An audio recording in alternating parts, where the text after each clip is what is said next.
Hello and welcome to this podcast. Today's topic for the conversation course is all about the interview process.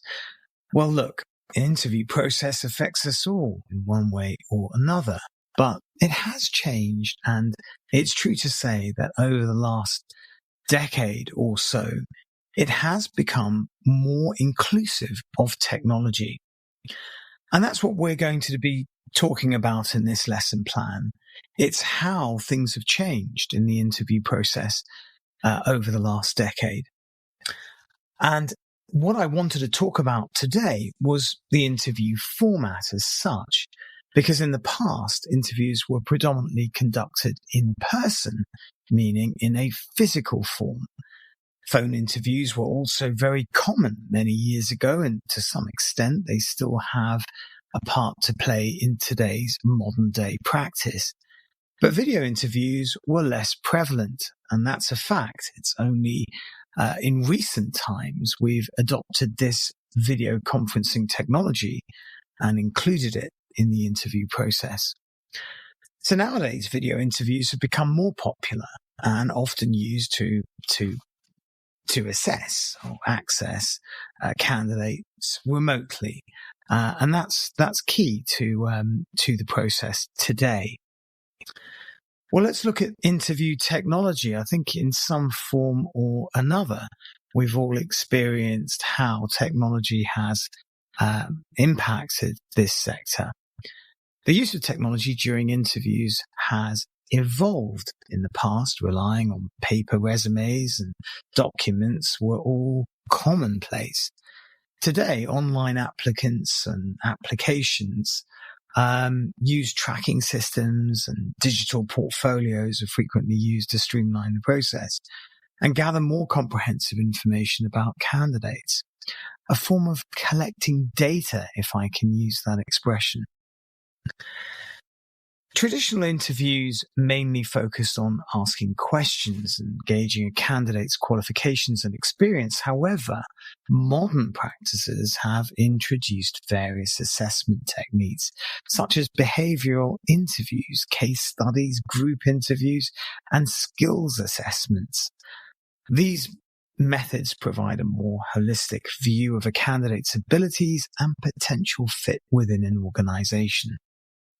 Today, I think personally, there's more of an emphasis on soft skills, and while technical skills and qualifications were often the primary focus in the past, today there's been a shift towards evaluating a candidate's soft skills in modern practices. Employers now place a greater importance on traits such as communication, teamwork, adaptability, and problem-solving abilities.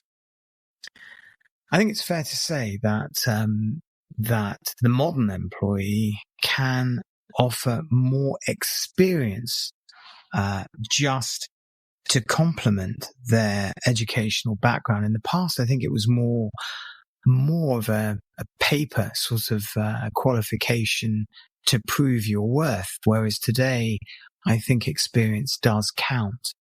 Well, we're going to be talking about that in class. Let's continue with diversity and inclusion, because that's also something that's very modern and commonplace today, but 10 years ago, it was all very different. So today, we can see that there is diversity in the workplace and there is definitely inclusion. And as a result, modern interview practices aim to reduce bias and increase diversity by implementing structured interview questions, blind resume screening, and diverse interview panels. Now, don't get worried if you're not familiar with all this vocabulary that I'm throwing at you. It will be explained, discussed, and you'll be given every opportunity to express your opinion. I think with the interview process, it does impact us all. So irrespective of where you live, it could be maybe you're living in Europe or you're living in Canada or it doesn't really matter, because there is an interview process and you will have an opportunity to discuss it with me or one of the other tutors. So let's look at some of the conversation questions that we'll be looking at. Is artificial intelligence and algorithms to screen and select job candidates fair for companies? I guess a lot of it's now data, isn't it? As opposed to just qualifications. It could be algorithms such as on the job portals, for example, Indeed or Monster or any of the job portals that are on offer. They do collate data, and that's really what employers look for. These so-called keywords when they talk about data can almost put you forward for a job by default. So it is an interesting topic.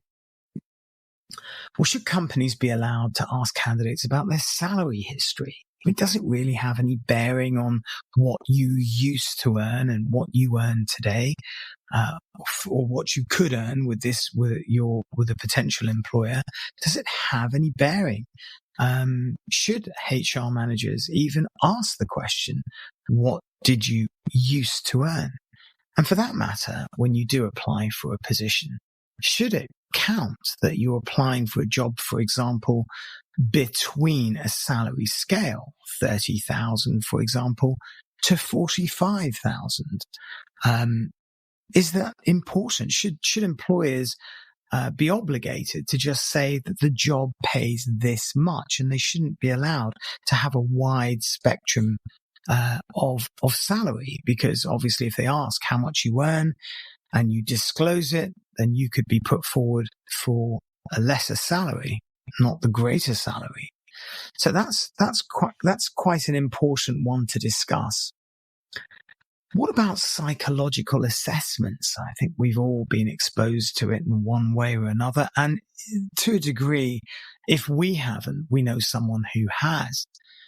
Reams and reams of paperwork suggesting that they can pose scenarios where you can give them an indication of how you would have acted or how you would act based on a scenario.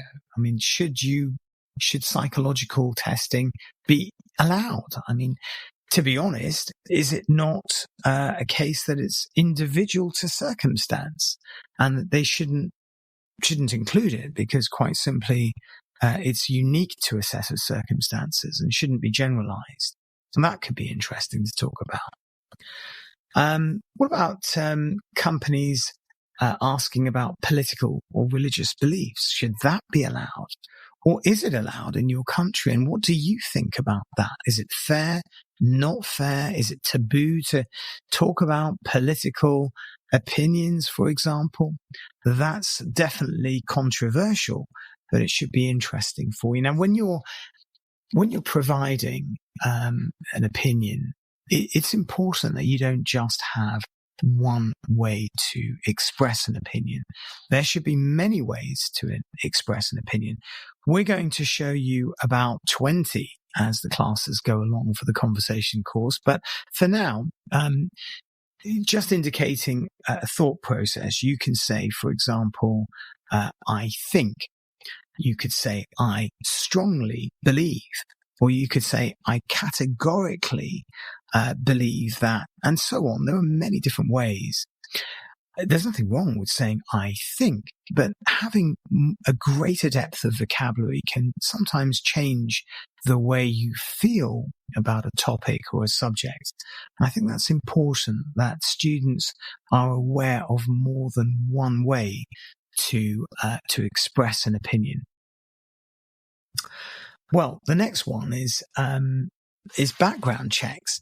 Now, should employers or potential employers be able to background check you by searching through your social media profiles? Or should that be banned? After all, social media is part of your privacy, your private life, and it shouldn't be offered or have any bearing on employment. Or do you think it's fair that a potential employer can see what you're up to at the weekends or what kind of social life you have? That's also quite an important topic to discuss, because here it's ethical or non-ethical. We're going to also take a look at the number of interviews that people have. I suppose that's changed in a great way, because before we used to have a typical sort of first interview, second interview, and at a push we'd have a final interview. But things have changed, and today some companies can have 4, maybe even 5 rounds of interviews, some being virtual and some being physical. And that's a good sort of topic to debate. And is it simply too much to have 4 or 5 rounds of interviews? Companies should really make up their minds upon their second or third interview. We're also going to be looking at plans, because there are plans for the future. Could mean that you only want to stay with the company 2 years, or maybe you have long periods of time that you spend working for a company. But generally speaking, the average we talk about now in society is that every 2 years you should be changing your job, simply to obtain a better job title, or perhaps even a salary band. So people don't tend to stay in the same position too long. But is that wrong? Should we stay for a long duration of time, simply to offer loyalty and credibility to your position? That's a great question to debate. So we're going to be looking at that too. This lesson plan is available on our website, of the details of which will be placed in the podcast description box. Wherever you get your podcast from, you can have a look at our profile page, and there'll be a website link there. There are another 20 questions that feature in this lesson plan, so have a look through.